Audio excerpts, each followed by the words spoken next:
नमस्कार प्यारे बच्चों, आपका हमारी इस ऑनलाइन क्लास में स्वागत है। तो प्यारे बच्चों, जैसा कि आपको पता है, हम कक्षा 6 के सामाजिक अध्ययन के अंतर्गत भूगोल के पाठ्यक्रम को आगे बढ़ाते हुए पहला जो अध्याय है सौरमंडल में पृथ्वी, इस पर 2 ऑनलाइन क्लास लगा चुके हैं। अगर अभी तक आपने वो क्लास नहीं देखी है तो इस वीडियो के डिस्क्रिप्शन में उनका लिंक मिल जाएगा। पहले आप वो दोनों वीडियोज़ देख लीजिए, उसके बाद में इस वीडियो को देखना। तो हमने पढ़ा था कि कैसे सूर्य जो होता है वो एक हमारे इस सौरमंडल के बिल्कुल सेंटर में है, बीच में है, और सारे जो ग्रह है 8 ग्रह हैं वो इसके चारों ओर चक्कर लगाते हैं। जैसा कि इस पुस्तक के जो आपकी भूगोल की पुस्तक है पृथ्वी हमारा आवास, इसके पेज संख्या जो ये 3 है, यहाँ इसके ऊपर ये चित्र दिखाया गया है। इस चित्र में पूरे जो सूर्य के चारों ओर कैसे ग्रह चक्कर लगा रहे हैं और कौन सा ग्रह पास में कौन सा दूर में, ये सारी चीज़ें आपने इसके ऊपर देखी हैं। यहाँ चित्र में आप बिल्कुल आसानी से समझ सकते हैं। इसके बाद में हमने पढ़ा था सौरमंडल में सूर्य के बारे में पढ़ा कि सूर्य जो है बिल्कुल बीच में है और उसके चारों ओर जो ग्रह है वो चक्कर लगा रहे हैं। उसके बाद में हमने पढ़ा पृथ्वी कि पृथ्वी जो एक ऐसा ग्रह है जिस पर जीवन संभव है, और सौरमंडल का एकमात्र ऐसा ग्रह जिस पर इस तरह की सुविधाएं पाई जाती हैं जिसमें जीवन संभव हो सके, इसलिए इसको जो है सबसे अद्भुत ग्रह कहा गया है। सौरमंडल का सबसे अद्भुत ग्रह पृथ्वी को कहा गया है। और आपने ये भी सीखा कि पृथ्वी जो है वो आसमान से देखने पर नीले रंग की दिखाई देती है, क्योंकि 71% जो है इसके भूभाग पर पानी है और उस पानी की वजह से पृथ्वी नीली दिखाई देती है।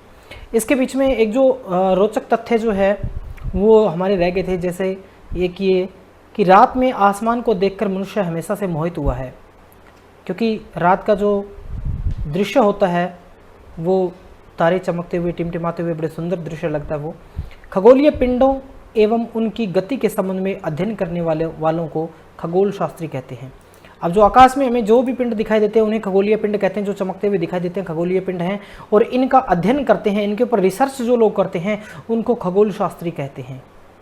भारत में भी एक खगोल शास्त्री हुए हैं प्राचीन समय में, जिनका नाम था आर्यभट्ट। आर्यभट्ट प्राचीन भारत के प्रसिद्ध खगोल शास्त्री थे। उन्होंने कहा था कि सभी ग्रह तथा चंद्रमा परावर्तित सूर्य प्रकाश के कारण चमकते हैं। तो हमारे जो बहुत पहले जो विद्वान हुए हैं आर्यभट्ट खगोल शास्त्री हुए, उन्होंने कहा था कि हमारे सूर्य ये जो ग्रह हैं, चंद्रमा है तथा दूसरे ग्रह हैं, वो सारे सूर्य के प्रकाश के कारण चमकते हैं। जब सूर्य का प्रकाश इनके ऊपर पड़ता है तो ये उस प्रकाश को परावर्तित कर देते हैं, यानी वापस मोड़ देते हैं, और इसी कारण से ये खुद जो है स्वयं चमकते हुए दिखाई देते हैं। आज विश्व के सभी भागों में खगोलविद ब्रह्मांड के रहस्यों को खोजने में लगे हुए हैं। आज भी खगोलविद ये कहो या खगोल शास्त्री कहो, खगोल को जानने वाले कहो, खगोलीय जो पिंड वगैरह हैं इनके बारे में अध्ययन करने वाले जो लोग हैं वो ब्रह्मांड के रहस्यों के बारे में अभी भी खोज कर रहे हैं। तो ये भी बहुत सुंदर अच्छी बात बताई है। दूसरा देखिए, यहाँ प्रकाश की गति के बारे में बताया है, या फिर ये बहुत ही आसान और एक अच्छा जीके का क्वेश्चन बनता है, जो कि अक्सर बच्चे प्रार्थना सभा में ऐसा प्रश्न पूछने का जो है इंटरेस्ट रखते हैं बच्चे। प्रकाश की गति लगभग 3 लाख किलोमीटर प्रति सेकंड है। इस गति के बावजूद सूर्य के प्रकाश को पृथ्वी तक पहुँचने में लगभग 8 मिनट का समय लगता है। अगर एक्यूरेट की बात करें तो 8 मिनट और 19.5 सेकेंड लगते हैं।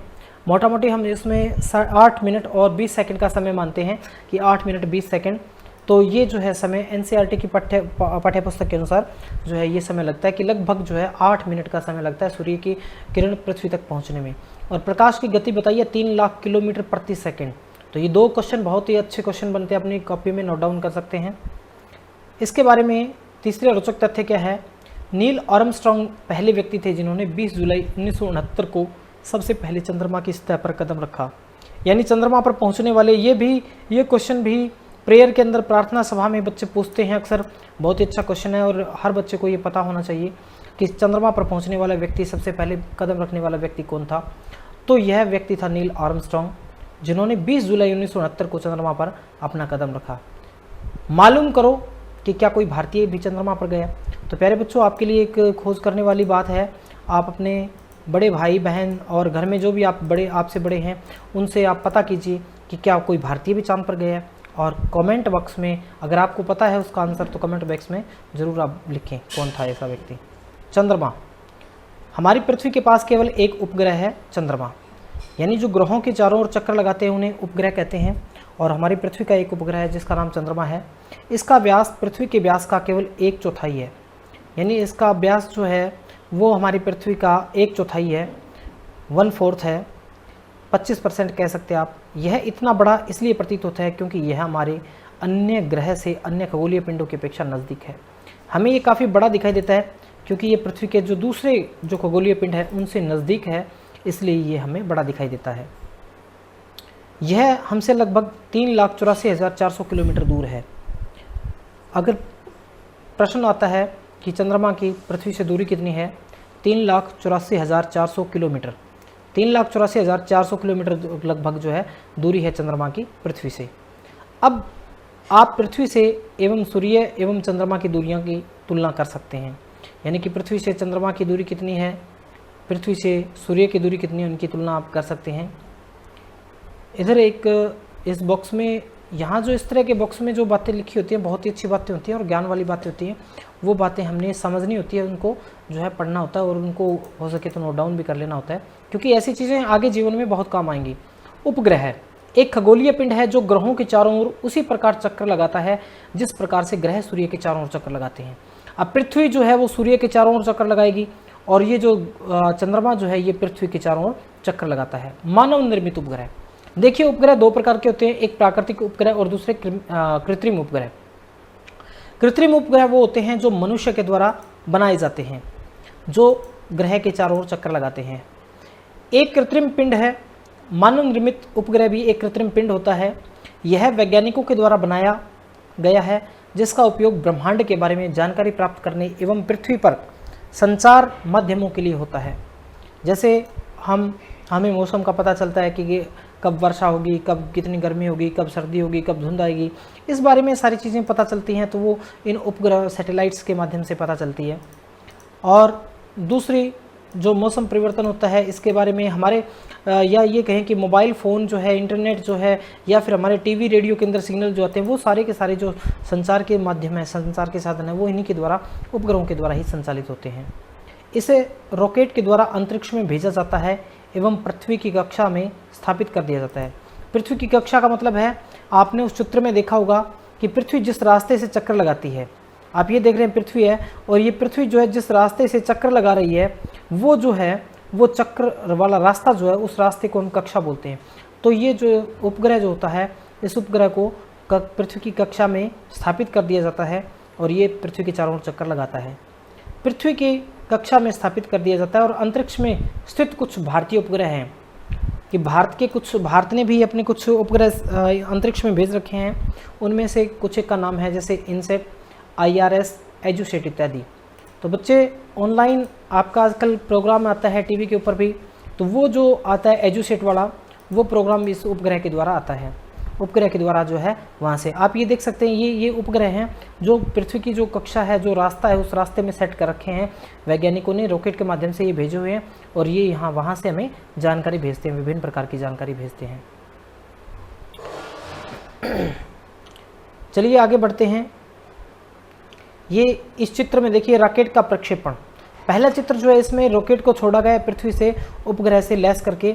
दूसरे चित्र में क्या है, रॉकेट का पृथ्वी पर गिरना।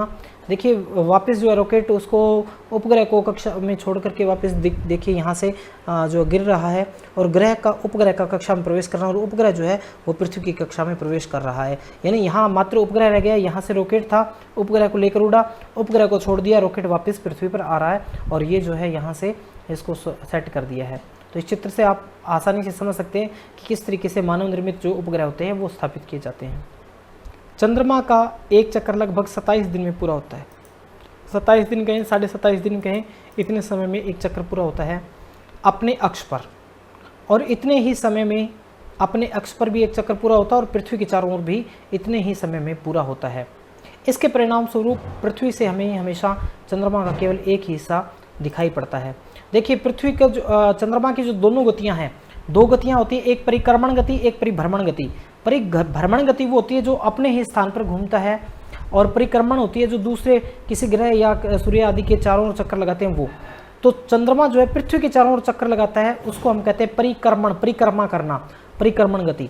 और अपने अक्ष पर जो चक्कर लगाता है उसको कहते हैं परिभ्रमण। दोनों गतियां बिल्कुल समान हैं, 27 साढ़े 27 दिन में ये पूरी होती हैं।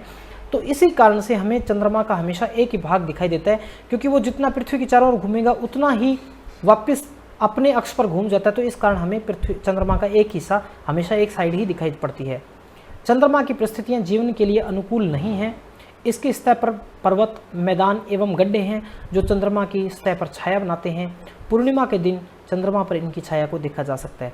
तो देखिए, चंद्रमा के ऊपर जो हमें छाया सी दिखाई देती है, अंधेरा सा दिखाई देता है, वो अक्सर है क्या कि बड़े बड़े पर्वत हैं, मैदान है या गड्ढे हैं जो कि वहाँ पर छाया बनाते हैं और वहाँ से जो है प्रकाश सूर्य का वापस डाइवर्ट नहीं हो पाता, इसलिए जो है वहाँ पर वो छाया दिखाई देती है और काले धब्बे के रूप में वो देखे जा सकते हैं।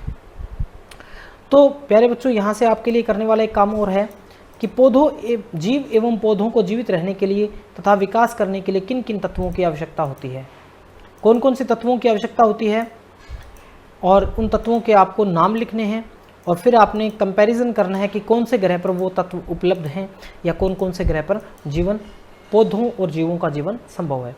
तो उम्मीद है आपको समझ में आया होगा। इस क्लास में हम इतना ही करेंगे, बाकी का पार्ट जो अगली क्लास में करेंगे। तब तक के लिए हमारे साथ जुड़े रहिए। वीडियो देखने के लिए बहुत बहुत धन्यवाद। हाँ, लाइक का बटन दबाना ना भूलें और अगर चैनल को अभी तक सब्सक्राइब नहीं किया तो चैनल को सब्सक्राइब कर लीजिए।